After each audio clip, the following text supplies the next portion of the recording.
Well, welcome back, viewers and subscribers. It's your girl, Star Flames, and we're back, baby, with another banging video. So, in this video, we're gonna talk about over 5,000 Jamaicans to be deported back to the islands. Now, as you guys know, Donald Trump has initiated a large-scale deportation operation.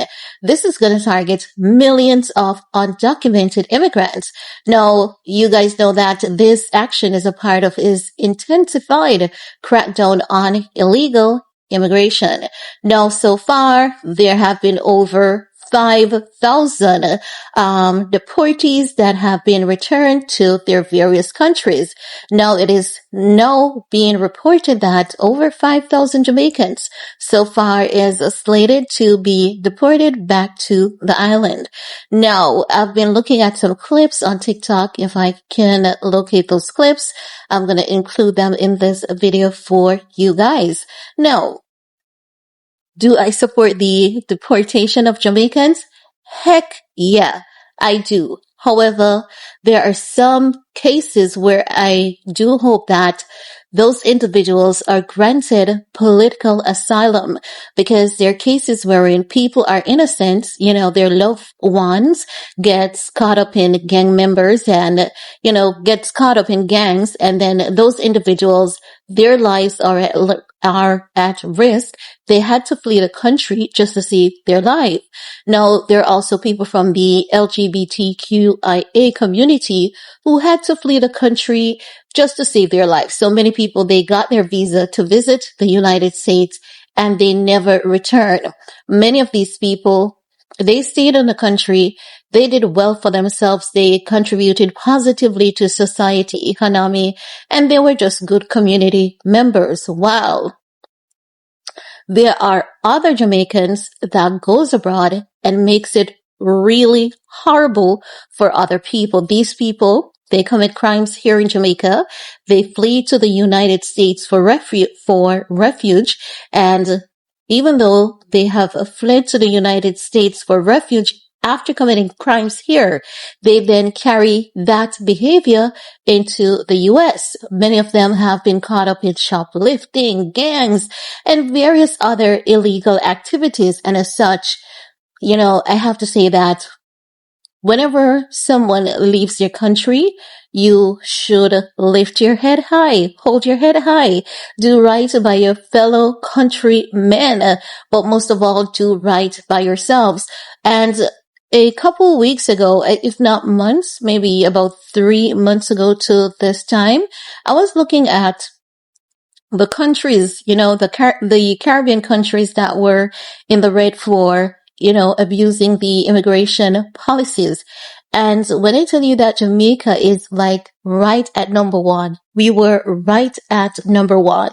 They have this annual, lottery thing where you sign up online, you enter this lottery to become a citizen. If your name gets picked, you can become a citizen of the United States.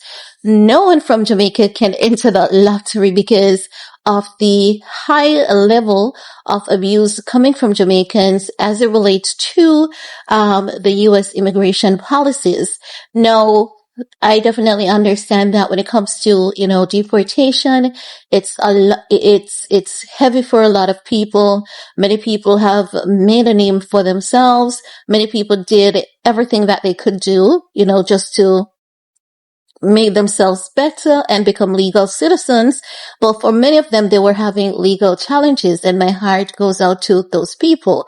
However, there are some Jamaicans, what they do, and this is not something that I'm making up. What they do is they, go to America and they live on food stamps, live on all the free benefits, and then they come back to Jamaica and on vacation and they say, I'm not going to work. I'm not going to get a job. My ancestors were slaves and this is free money and I deserve free money. And you find most people to be highly abusive. You know, when they were here, they wanted to live free. They wanted everything free from the government. And I'm entitled and I should get, and I'm entitled. Those people, they do not invest in country or selves. And I do believe that individuals such as those, they definitely deserve a wake up call.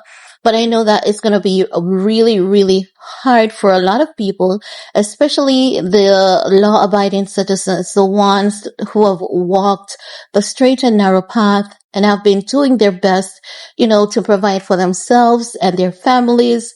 My heart goes out to those people who have been consistently trying their best to rise above the challenges.